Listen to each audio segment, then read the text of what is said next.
Hello, everybody. Welcome to the Training, Learning, and Development community. Happy Friday to you. Thanks for joining us. We have another member showcase today, this morning, with Kayleen Holt, who I'm very excited to talk with. Kayleen and I, of course, have talked in the past, but I've never had the opportunity to kind of ask her more of these, I guess, a little bit more personal questions and get to know her a little bit more. So I have 11 questions loaded in the ask a question area to go over with Kayleen. And if anybody wants to add any questions, feel free to drop them in there or drop them into chat as we go through. And before we get started, let me just give a shout out to some of the folks that are in already. Darcy is here. Hey, Darcy. Joe, Magda, Julia, Tikia, Letty, thanks for joining us this morning. And we're just going to get started. Okay, so Kayleen, I have only known you for a few months. Let's see. I'm trying to figure out, I think it was maybe the Women of L&D event that you were kind of introduced a little bit to TLDC. Mm-hmm. And then you participated and helped drive the AIDC 21 conference, which did really, really well and was hugely successful. Yeah, it was such a great event. I can't tell you, just in fact, I'm still kind of recovering from it because every day I have like a batch of new emails about that event, and I didn't realize it was going to be as impactful as it was.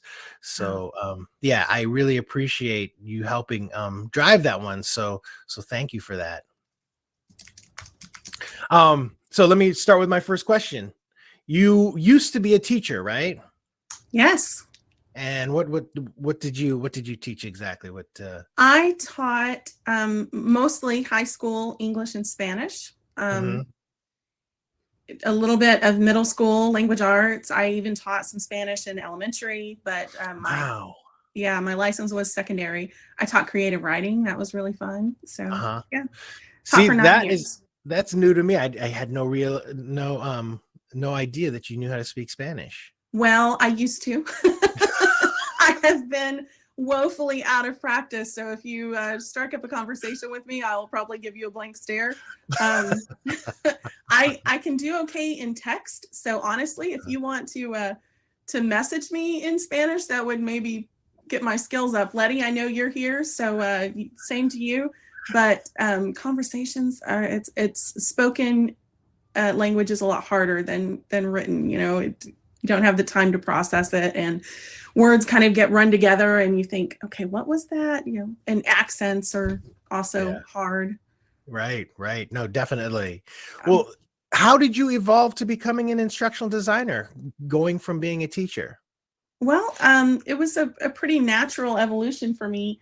As I said, most of the time I ended up teaching Spanish because it's a shortage field area. I taught English my first couple of years, but then after that, everybody wanted me to teach Spanish. But I taught in these little rural schools that didn't have funds. And, sometimes I didn't have textbooks, or if I had textbooks, they were falling apart. I couldn't issue the textbooks really, or they were just badly designed. I had some really awful supplies. And I didn't have much else. The school, gave me some falling apart textbooks and said, there you go, teach. And so I ended up creating a lot of my own materials for teaching Spanish. In fact, and also in that area, I didn't have the mandated curriculum that other areas had, like I had when I was teaching English. I kind of had the freedom to come up with my own curriculum and my own lessons. And in a couple of schools, I did a school-wide, in one school in particular, I developed the school-wide sequential foreign language learning program and implemented that. And it was really cool because, in the early grades, I was just introducing kids to the idea that other languages exist and introducing them to what some of those languages were. And so I even had a chance to kind of work with some SMEs, some subject matter experts, because I don't speak a lot of languages. I studied French as well as Spanish. And so I was able to teach them a little bit of those two languages. But then I brought in some friends who spoke, American Sign Language and Russian and German and some other things, just to teach the kids a few things in those languages and then start to focus in on Spanish once we got into about, I think, 4th grade, and then moving on. So I taught from 1st grade through high school in that school. It was a little bitty school. So in one of the later schools I taught at, the administration really wanted teachers to focus on how they are creators of meaningful and engaging work for students. That was the real focus, is we weren't there to, talk at students from in front of the room or whatever. We were there to give them meaningful and engaging work that helped them accomplish goals. And so that's how I saw my role. And I started to realize that that's really what I enjoyed the most. Besides forming relationships with students, which was always wonderful, I loved the design and the creation. And there was never enough time to do it right, because we just don't get enough planning time as teachers. And so when I left teaching, I started a small business where I was creating multimedia educational materials for language teachers. Again, working with some other subject matter experts to teach other languages than the ones that I know. So that was fun. It didn't explode. It didn't take off right away. Plus, I didn't want to charge astronomical amounts for the materials, because I know teachers are buying things out of their own pocket. So it didn't make me a lot of money. And after a couple of years of doing that, my husband had a health challenge that took him out of work, and I needed to make more money, like quickly. And so I interviewed for a few different positions, teaching positions. And then I found this instructional design position that I interviewed for. And I chose to go with the instructional design job, and just kind of was really lucky to fall into that. It was a junior ID role for a company that is basically a training vendor. They create learning products for other companies, mostly government agencies, federal government agencies. And so I worked with that company. Well, I worked as an employee for that company for 8 years, and I'm still doing work for that company as a freelancer. And it's given me a ton of really useful experience, because, I always had between like 5 and 7 projects going at a time. And so you multiply that over all those years, I've touched a lot of projects, and I've been able to work with a lot of different clients, learn so much, just a variety of different kinds of topics. It's been really fun. Yeah. So you were working in academia, and then you kind of moved into this other, was it just a surprise to find this thing called instructional design that you were capable of being actually, able to do? When I had that small business creating the materials for language teachers, I made up business cards, and I thought, what do I put on my business card? And I thought, well, I'm designing instructions, so I guess that makes me an instructional designer. And then I Googled it and found out that's a real job. Really? I was surprised by that. Okay, and I started reading up on what an instructional designer is and what they do. And I thought, yeah, this is what I want to do. And so when I saw the job posting, which wasn't by chance, because I was looking for instructional designer job postings as well as teaching, I already had kind of some insight into what that role is. And I was looking up things like, Addie and Kirkpatrick and all of these terms that were listed in job descriptions that I hadn't used before as a teacher. But then when I started looking at what it is, I was like, oh yeah, okay, I know what that is. I just hadn't called it that before. Yeah. Okay. So the transition went smoothly? It did. I was very fortunate to have some really strong support. One of the women I still work with at Scissortail, my current company, was in my interview when I was hired at that junior ID role. And she is a former teacher. And so she was kind of a champion for me, because she knew how translatable the skills were. Yeah. And when the other person in the interview was trying to, he admitted later, purposely trip me up with terminology, she would translate for me. It's like, yeah, it's just like, like, okay, Gagne's 9 events. It's kind of like Madeline Hunter, those sorts of things. And so I was really grateful to her.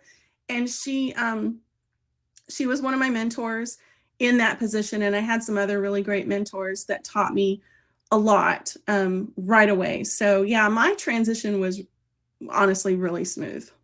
Oh my gosh. I am like really curious about that now, because I would love to hear like somebody talk about translating those concepts from, from being, a high school teacher into being an instructional designer. I think that'd be really, really helpful to hear about that stuff. Yeah, there's a list somewhere. I'm thinking it's Sarah Stevick. I'm not sure I'm saying her name right, but I think she has a list. Oh, I know nice. that I've seen one of the terms, because that to me was the biggest challenge, was just getting the terminology right. And of course, learning the adult learning theories that I hadn't been taught before, things like that. But honestly, terminology was a big part of it. Right. All right. So now how about your passion for accessibility and for inclusion?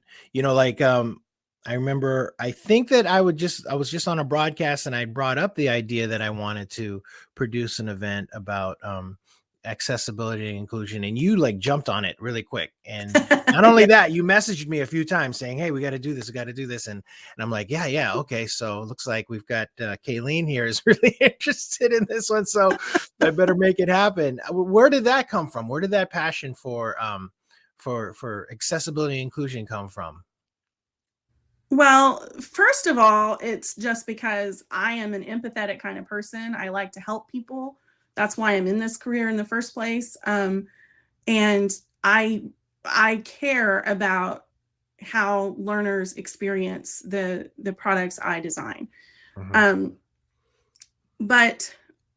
so even before I developed disabilities of my own, which I'll talk about a little bit, I was trying to learn more about what that looked like for people, for people who experienced a course in different ways than I did. For example, one of the things we did in the company that I started out in, we went to the, I'm going to get the name of it wrong, Oklahoma Foundation for the Blind. I think that's the name, but it might have changed. They have a facility in Oklahoma City, which is near where I live, where they employ blind people. And it was amazing to go tour that facility and talk to these people and see what all they could do. They, the chocks that they put behind the wheels of aircraft, they make them, like there's a contract for the federal government. They make them at that facility in Oklahoma City. And I see this blind man running a saw, and I'm like, oh my goodness, I am scared to go near a saw, and I can see where my hands are and where the saw blade is. But it was amazing. It just really was. And it opened my eyes to the ways that I had been ableist in my thinking of what people with disabilities could and couldn't do. And so I started following people on Twitter who have disabilities.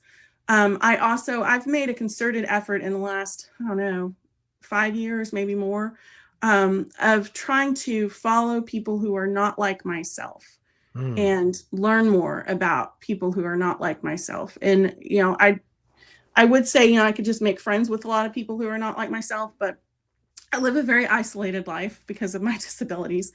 And so a lot of that happens on social media. And so I follow, people of color, people in the LGBT community, and people in the disabled community, and try to learn more about them. So besides all that, as you know, I have my own disabilities, and I've talked about those before. But for folks who don't know, there are a couple of them. One of them began in probably 2008, 2009. I developed an allergy to chocolate. And you think, well, that doesn't sound like a disability. That just sounds like it sucks. And it does. But I'm not sure exactly when, but it went airborne, which means I can't be around chocolate. And working in an office environment, that was a challenge, because people like to have, M&Ms or Snickers or whatever, and grab that throughout the day. And so my company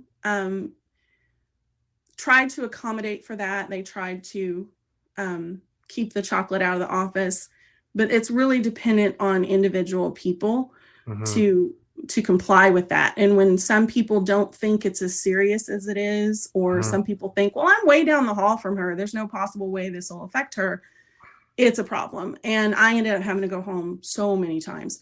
And then in 2011,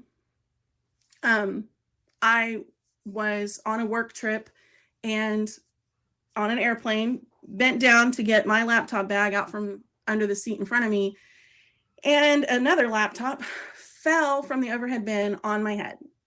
And this was, 10 years ago. We're not talking about the sleek little laptops we have now. And this one was not a new one. It was a dinosaur. And so it's basically like having a brick dropped on your head from a couple of feet above. And, at the time, I didn't really think it was a big deal. I thought, okay, I'm going to have a headache. I'll take some Tylenol. I'll be fine. Then by the next day, it was clear that I had a concussion. Yeah. And went to my doctor, and he said, well, a week or two, rest, you'll be fine. So 2 weeks went by. I was not fine. I was having really bad vision issues, like not just blurry vision, but things would move. Like if I looked at some text, the text would be wiggly and wavy. I was having trouble word finding, lots of other things. And of course, constant head pain. And so he said, well, some people, it takes about 12 weeks to recover. And especially for women over 40. And I had just had my 40th birthday. And I said, okay, so 12 weeks came and went.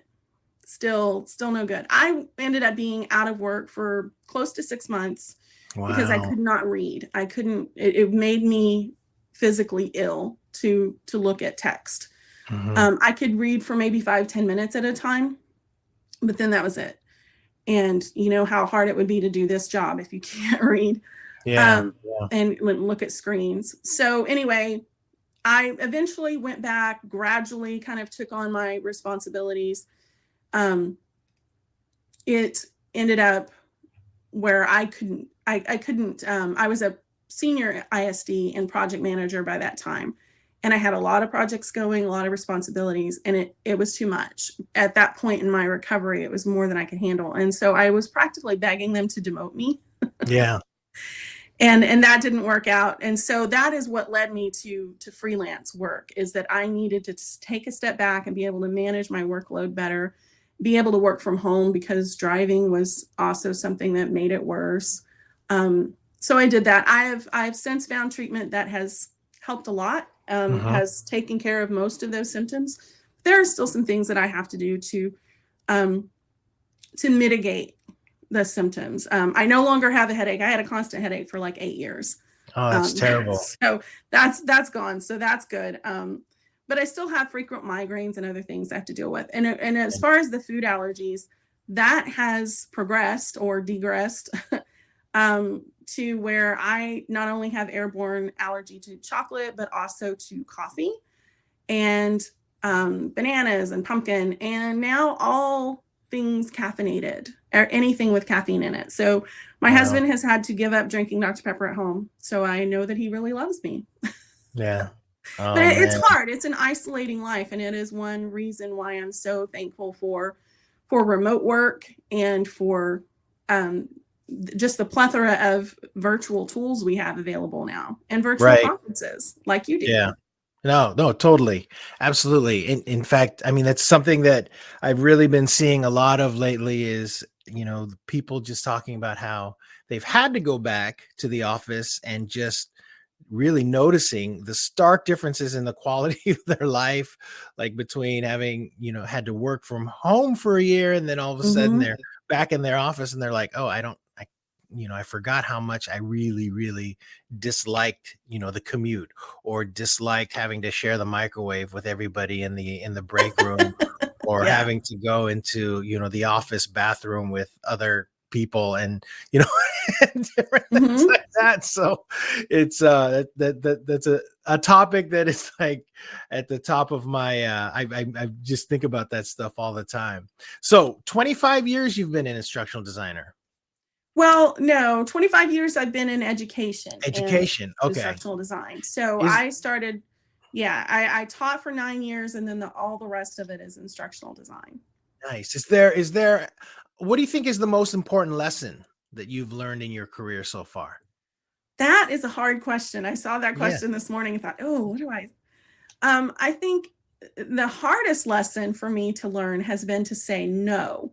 Uh, And that's also a really important one, is because, like I said, I'm a helper. I want to help people. I will go out of my way to help someone who needs it. But sometimes that comes at the expense of my own personal health or sanity. And so I've had to set boundaries, and just learn to say, no, I can't take that on. I'm sorry. Or and refer people when I can to someone else who can help them. And besides that, it's learning to trust myself and my own instructional design instincts, because mhm. they're good. Yeah. Just having that confidence. Believe in yourself. Yeah, I'd actually read recently somebody had said that probably their best piece of productivity advice is to learn to say no. And I have to agree with that.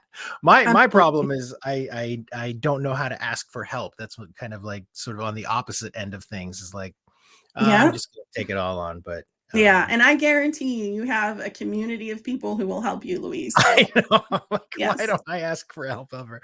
Oh, Letty's saying working with Kayleen is so enlightening. Despite all the obstacles, she's always there to help. She's bright and structured and just sharp on everything she does. What a I wonderful love you, comment. Letty. Yes, Yeah. Letty is someone that I worked with in a previous job, and she's just amazing.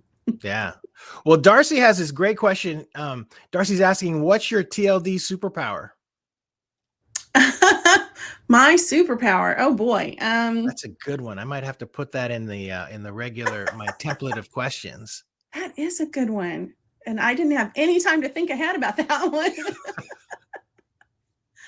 um, Really, honestly, I think the amount that I care is probably the biggest strength I have as an instructional designer, because I like to put myself in other people's shoes, and I want to help them be successful. That's why I'm in this.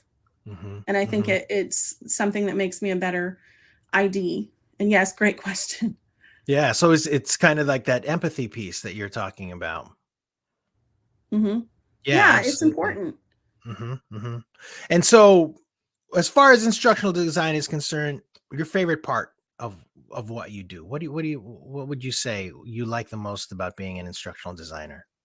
Well, I'm going to sound like a broken record, but I love helping people. That Uh-huh. really is my favorite part, is helping Uh-huh. people be the best versions of themselves. Mm-hmm. And I love the fact that I get to do that while always learning something new. I It's just agree that really.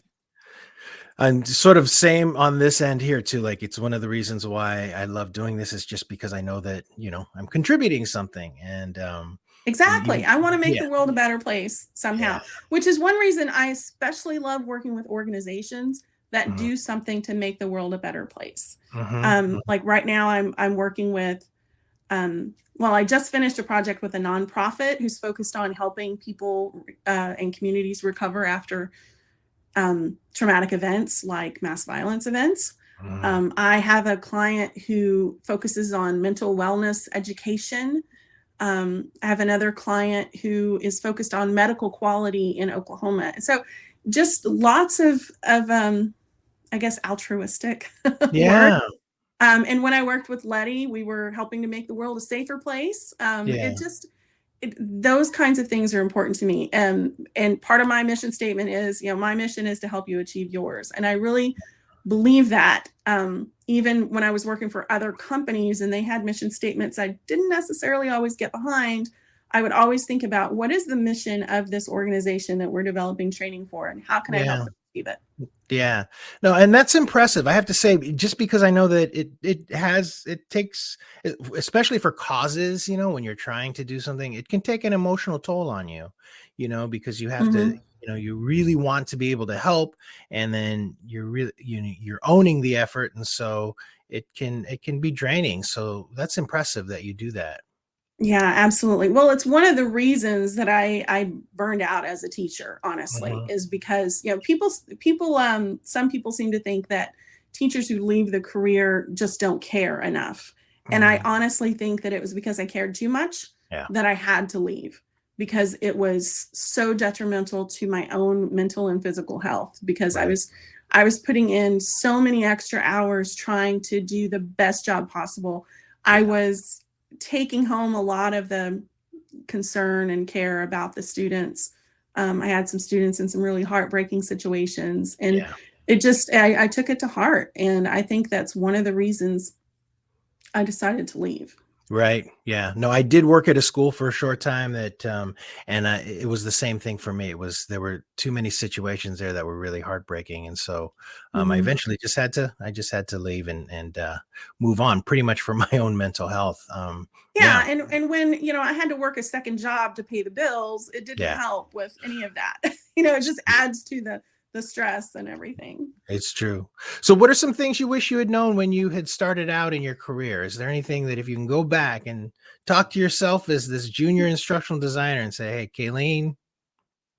Well, I think the biggest thing is just having the confidence. Like, you've got this, girl. You did all of this when you were teaching. It's just a little bit different world. There are a few new things to learn, but you've got it, And like I said, I was really fortunate to have some great mentors and some really good experiences when I started out. So I don't have any regrets. Like sometimes I think, oh, I wish I had, started freelancing earlier. Well, I needed the corporate experience first. I needed that. I wish I had started my business earlier, but I learned so much from working with the other people that I worked with. So I am really happy with the trajectory I've taken. Nice. Very nice. So if you weren't an instructional designer or an L&D professional, what do you think you would be? I think I would probably be an artist or a writer. That's what I do when I need to recharge, is I go and get my acrylics and my canvases and I paint. I love it. I don't know, honestly, that I could ever make a career of it. A, because I don't know if things would sell, and B, I don't know if I would make enough money, but it's fun. I've also had several novels in the works over the years, and I've never finished one of them. So it might be to do that. That's great. That's great. That's good. And that's why I love these conversations, because I find this stuff out, and it's really, really important to me. So if there is one thing that people should know about you, what is it? Well, I think I've mentioned it several times, but I think, if I had a legacy to leave or something, I want people to know that I genuinely care. I am, like I said, I live kind of an isolated life. I'm also an introvert, so it's harder for me, a really poster child introvert. It's harder for me to reach out to people. I don't generally, call people up just to chat. But if I call you a friend, that means I genuinely love you and I think about you. And if you needed my help, I would do anything I could to help you. And even if I don't know you, if you need help, I'm going to try to help you. Oh, that is great, Kayleen. That is so wonderful to hear. Okay, well, we've done our 30 minutes. I'm going to go ahead and wrap it up. Where can people find you online? Is it okay if I paste in your LinkedIn profile? Absolutely. LinkedIn is a great place to find me online. I'm also at Twitter. You can find, Kayleen Holt, and I write a blog that you can find out new stuff every week. And that's at my website, which is scissortailcs.com, but you can also get there by kayleenholt.com, which is really easy to remember. I'm going to paste in the Scissortail thing. Everybody, Kayleen's blog is great. Thank you. You post really wonderful articles. In fact, what was it? You did one on accessible PowerPoint templates. Yeah, there it is. Yes, I was writing about accessibility all throughout July because it was Disability Pride Month. And I thought I was going to finish up with last week, but that post ended up being really long, and I'm not finished yet. So I'll continue that on Monday. Yeah. Your blog is a fantastic resource. I mean, I remember when I first met you, I'm like, oh my gosh, she's really incredible here. It's, you've got some great stuff. So, well, Kayleen, thanks for sharing your time with us and letting us get to know you a little bit better. I really appreciate your support in the community, and I hope that we can probably put together another event soon. I think you have so many incredible ideas, and the fact that you care about people, it really comes through, especially like having done, the little work that I have done with you. It's obvious. It's almost, I don't want to say surprising, but it just is, you're like, wow, she legit cares about people. So I'm glad that comes across. It's great and Luis, it's obvious that you do too. Thank you so much for everything you do for TLDC. Oh, You're no, amazing. I appreciate that. Thank you so much, Kayleen. All right, everybody, have a great weekend. We do have, I have some new sessions for our TLD cast to post for next week. I don't have them in the schedule yet, but you'll see them in the newsletter on Monday. I think we've got Jack Pierce is going to be coming back next week with something really, really interesting. He wants to talk about learning in the flow. And we have another member showcase too. I'm getting all my specifics about the next community day down. We had a great member meetup yesterday, and that helped sort of solidify some of the things that I was thinking. So you'll see the community day announcement probably over this weekend. So another bigger event coming up within the next month or so. So with that, everybody, thank you so much. Enjoy your weekend, and we'll see you next week, hopefully. Thanks again, Kayleen. All right. Bye. Thank you. Okay, bye, everyone.